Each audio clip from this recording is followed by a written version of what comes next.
আজকে শুক্রবার, তাই আমরা প্ল্যান করছি নাটোর থেকে যাব সিরাজগঞ্জে ঘোল খাইতে। বাট যে পরিমাণে বৃষ্টি শুরু হয়েছে মনে তো হচ্ছে না যাইতে পারবো। আর দেখেন আমাদের মার্কেটের সবগুলা দোকান বন্ধ। সবাই তো শুক্রবারে ঘুরতে যায়, বাট আজকে যে বৃষ্টি শুরু হয়েছে সবাই হয়তো বা বাসায় গিয়ে ঘুম পাড়তেছে। দেখেন কি পরিমাণে বৃষ্টি হচ্ছে, টানা 1-1.5 ঘন্টা এরকমের বৃষ্টি হইলো। এরপরে একটু বৃষ্টি কমছে, পরে বড় ভাই ব্রাদার সবাই হেলমেট টেলমেট মুছে রেডি হচ্ছে তাড়াতাড়ি করে ঘুরতে যাবে দেখে। এদিকে আমরা মানুষ হচ্ছে 8 জন, বাট গাড়ি হয়েছে 3টা, তো 3টাতে 6 জন যাওয়া যাবে। এদিকে দাদার গাড়িটা আছে যেটা হোন্ডা, এটা আবার মানে মোবিল ট্রেন দেওয়া লাগবে, তো মানে 1400 কিলো চলছে অলরেডি। তো আজকে শুক্রবার সব দোকানপাট বন্ধ, এই জন্য ওই গাড়িটা আবার বের করতে পারি নাই কো। তাই এই যে আমার অধম আছে, এই অধমকে নিয়েই আমরা বের হয়ে গেছে। কি আর করার, এখন যাইতে তো হবেই। দেখেন 3টা হয়েছে জিক্সার আর একটা হয়েছে আমার রানার। কেমনটা লাগে বলেন, মানে 4টাই যদি জিক্সার হইতো তাইলে কিন্তু সেই হইতো বিষয়টা। তো কি করব, আমরা সব রেডি হইলাম। রেডি হওয়ার পরে হাইওয়ে রোড ধরে রওনা দিলাম। আমি আবার হাইওয়ে রোডে মানে রাইড খুব কম করছি, তো আমি একটু ভয়ই পাচ্ছিলাম যে এতদিন পরে হাইওয়ে রোডে চালাচ্ছি। এদিকে সব বড় ভাইদের হচ্ছে 150 সিসির গাড়ি আর আমার হচ্ছে 100 সিসি, এই জন্য মানে তাদের সাথে আমি টেনেও পারতেছিলাম না। তো যাই হোক, পরে অনেক কষ্ট মষ্ট করে তাদের সাথে আমি থাকার চেষ্টা করতেছি। পরে এভাবে হাইওয়ে দিয়ে আমরা নাটোর থেকে সিরাজগঞ্জ পর্যন্ত গেলাম। পরে আমরা যাব সিরাজগঞ্জেরই একটা অন্য থানায়। তো আমরা কি করব, এখানে হাইওয়ে বাদ দিয়ে আমরা সিঙ্গেল একটা রোড দিয়ে ঢুকলাম। এই রোডটা দিয়ে নাকি অনেক সুন্দর ওয়েদার দেখা যায়। এই রোড দিয়ে ঢুকতেই পরে দেখি বৃষ্টি হয়ে গেছে, একদম রাস্তার মধ্যে মানে পানি জমে গেছে। এদিকে দেখি আকাশের আবহাওয়া খুব একটা সুবিধার না, মনে হচ্ছে আবার বৃষ্টি আসবে। পরে যেই কথা সেই কাজ, দেখি আকাশ একদম মেঘে অন্ধকার হয়ে আসছে। পরে কি করব, আমরা ভাবতেছি যে আগাবো নাকি আগাবো না, মানে এত পরিমাণে আকাশ কালো হয়ে গেছে, মনে হচ্ছে একদম রাত হয়ে গেছে। পরে আমরা একটু আগায় যাইতেই পাইলাম একটা সুন্দর ব্রিজ, আর মানে আকাশের ওয়েদার দেখে প্রচুর ভয় করতেছিল। দেখেন মেঘে মানে ক্যামেরাতে হয়তো বা অতটা বোঝা যাচ্ছে না, বাট একদম অন্ধকার হয়ে গেছে। তাও আমরা এইভাবে আগাচ্ছি যে দেখি কপালে আজকে কি আছে। ঘুরতে যখন বের হয়েছি তাহলে যাবই। আসলে মূলত আমরা যাব একটা স্পেশাল জায়গায়, মানে সিরাজগঞ্জের ভিতরে সলপ নামে নাকি একটি জায়গা আছে, ওইখানে নাকি অনেক ভালো ঘোল মানে মাঠা দই পাওয়া যায়। তো আমরা ওইখানেই যাচ্ছি ওই ঘোল খাইতে। তো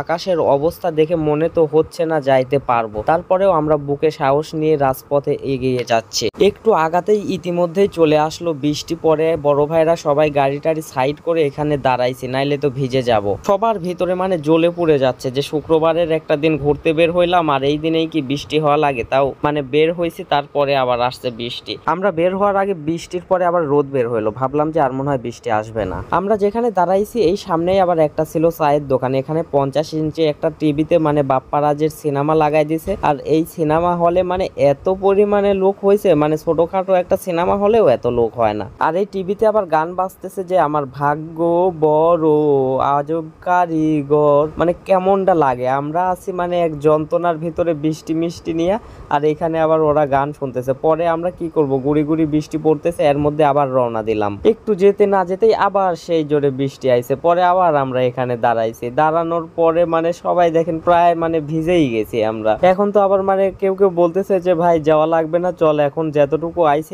এখন আমরা আবার ঘুরে বাসার দিকে যাই। পরে আবার অধিকাংশ জনই বলতেছিল যে না, ঘুরতে যখন বের হয়েছি তাহলে যাবই, ভিজে যাই, ঝড় তুফান যা হয় হোক। পরে আমরা আবার এই গুড়ি গুড়ি বৃষ্টির মধ্যে পলিথিন মাথায় দিয়ে আবার রওনা দিলাম। যতক্ষণ ধরে আমরা বের হয়েছি এতক্ষণ আমরা জায়গা মতো পৌঁছায় যাইতাম, বাট মাঝখানে যে দাঁড়াইতে দাঁড়াইতে মানে একদম সন্ধ্যা হয়ে গেছে, এখনো আমরা জায়গা মতো পৌঁছাতে পারি নাই। পরে ওখান থেকে কিছুক্ষণ আসার পরে আবার দেখি বৃষ্টি আর একটু জোরে আসলো। পরে মানে একটু একটু দাঁড়াচ্ছি আর একটু একটু আগাইতেছি। পরে কি করব, মানে পুরো ভিজেই গেছি। পরে সবাই রাগ করে বললো চ বৃষ্টি হয় হোক, বৃষ্টির মধ্যেই যাই। পরে আবার ওইখান থেকে আবার আরেকটা চায়ের দোকানে আসলাম, এখন আবার সেই জোরে বৃষ্টি হচ্ছে।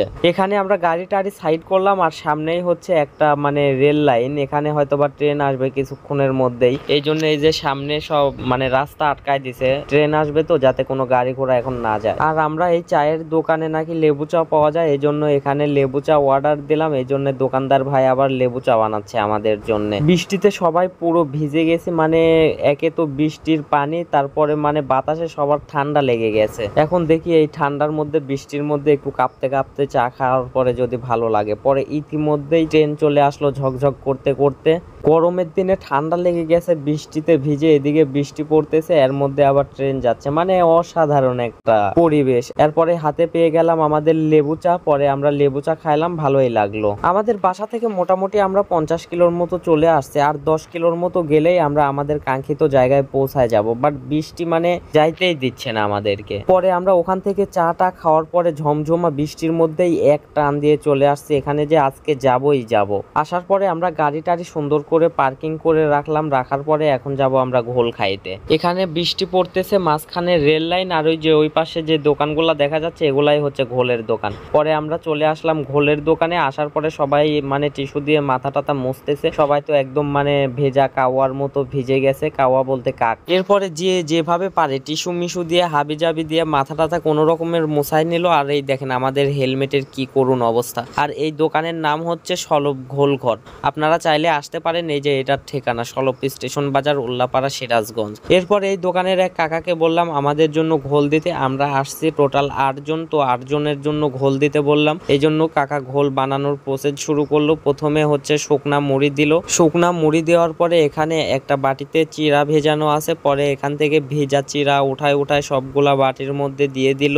আর এখানে আবার ছিল লাল লাল মুড়ি, মূলত এই মুড়িগুলা গুড় দিয়ে মাখায় রাখছে। পরে এই মুড়িগুলা আবার প্রত্যেকটা বাটির মধ্যে দিয়ে দিল, পরে প্রত্যেকটা বাটির মধ্যে একটা করে চামচ দিয়ে দিল। আর আমরা এখানে দাঁড়ায় দাঁড়ায় দেখতেছি, আমার বন্ধু বিল্টু তো মানে শীতে পোড়া কাঁপতেছে। পরে কাকা একটা জগের মধ্যে করে ঘোল নিয়ে আসলো, নিয়ে আসার পরে প্রত্যেকটা বাটির মধ্যে ঘোল ঢেলে দিচ্ছে। মানে দেখেই মনে হচ্ছে যে কি যে সুস্বাদু হবে জিনিসটা। আমি তো কখনো খাই নাই, আমি এখানে ফার্স্ট টাইমই আসছি, বাট বড় ভাইরা যে নিয়ে আসলো এরা এর আগেও আসছে, আসার পরে খাইছে। তো আমরা এখানে বসে গেলাম একটা টেবিলের মধ্যে সবাই। পরে কাকা একে একে সবগুলা বাটি নিয়ে এসে দিচ্ছে আমাদেরকে। পরে আমরা শুরু করলাম খাওয়া দাওয়া। একে তো সবার শরীর মানে পুরা বৃষ্টির পানিতে ভিজে গেছে, এরপরে গাড়ির উপরে বাতাস লেগে মানে সবার ঠান্ডা লেগে গেছে। এরপরে আবার এই ঘোলটা হচ্ছে অনেক ঠান্ডা, মূলত ফ্রিজে রাখা ছিল। এখন মানে এটা গরমের দিনে খাইতে নাকি অনেক মজা, বাট এমনি শীতে কাঁপতেছে, আবার এটাও ঠান্ডা।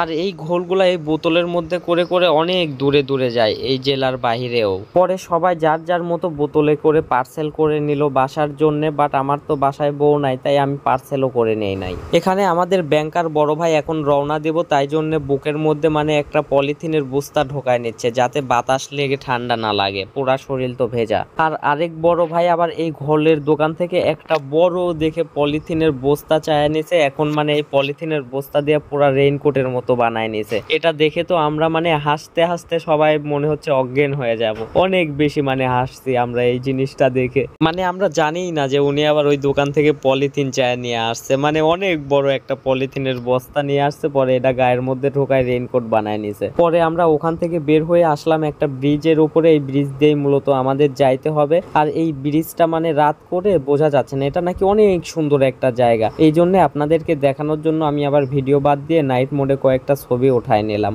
এটা নাকি দিনের বেলা দেখতে সেই অসাধারণ অপূর্ব।